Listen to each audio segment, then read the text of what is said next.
Guys, I'm building a track car and I have got rid of a lot of the wiring. Look, nothing back here anymore. And I really cut a lot of stuff out. I haven't tested the car yet. I don't even know if it's gonna work. Stuff that's in the doors, still there. There's some over there.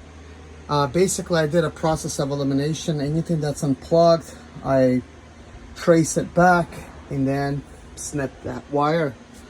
And to make an example, speaker wires and things of that nature, airbags, any kind of window stuff.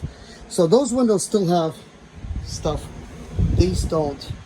So I need to open up the doors a little bit more to really do that, but the wirings have been cut to that door and that one. I just want you to take a look at